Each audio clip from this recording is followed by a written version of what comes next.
Bobby Duran, Chairman of NARSA. Hey, and I'm Bryan Braswell, President of NARSA Idea. We're in Poland at the international tour right now, and some interesting conversations have come up.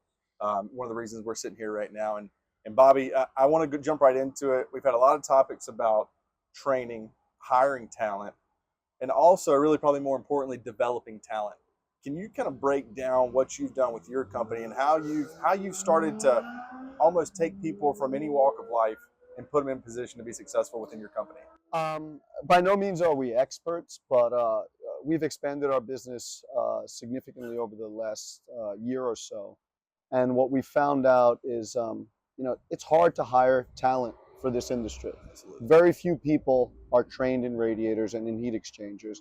And we've really focused on trying to hire people that have great attitudes and that have a desire to learn and that have a desire to grow in the industry.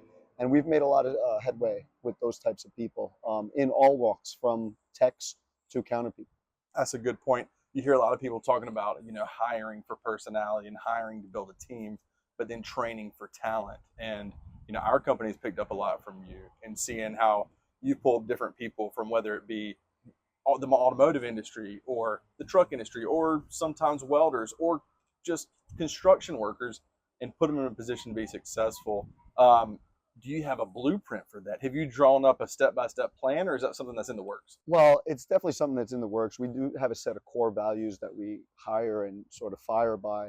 But we've also tried to kind of like take our blinders off. Initially, we never had women in production, and now we have several that are doing fantastic. And over the years, that was just never something that was done, and now we're doing it, and they've been phenomenal.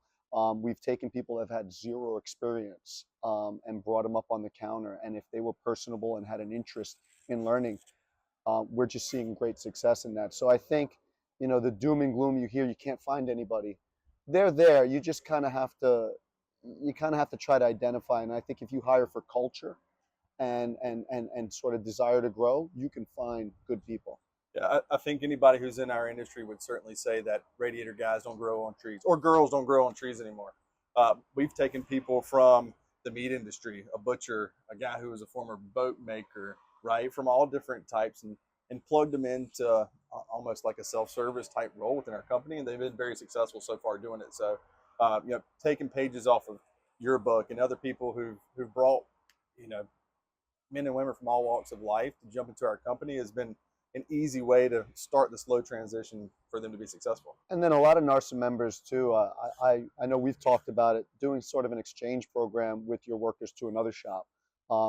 Having your people who've done who've done a job a certain way for so many years, go to another shop, pick up things from there, bring knowledge. I know we want to do that, and I've done it with several other people. And having that network to be able to do that is a tremendous advantage and a great benefit of NARSA. That door has always been open for you and I, right? Mm-hmm. I think we've been very fortunate to be able to go see David and see Wayne and see these people all over the world. And here we are on this international tour, seeing people in a different country and what they do. And I think that's been one of the reasons that our company has been able to grow and continue to have good employees. Yeah, and to dovetail on the international tour, just the ability to have more than, a lunch with someone and literally have a week spending time with a bunch of professionals in your industry is where all these sort of conversations come from. Yep, picking brains and it is my favorite event in NARSA, and I really enjoy it. I'm fortunate to be here on it. So. Absolutely. We're really glad you started it, and it's continued to excel over the last, 7 years now? Yeah, I just had an idea, but the staff Linda's the one that actually does all the work. So Linda's doing all the work. I take all the credit. Much like my own company, I come up with an idea, and then I have awesome people to execute it. So I'm very fortunate. Right. Well, we are too, and thank you for tuning into this, and good luck in the future.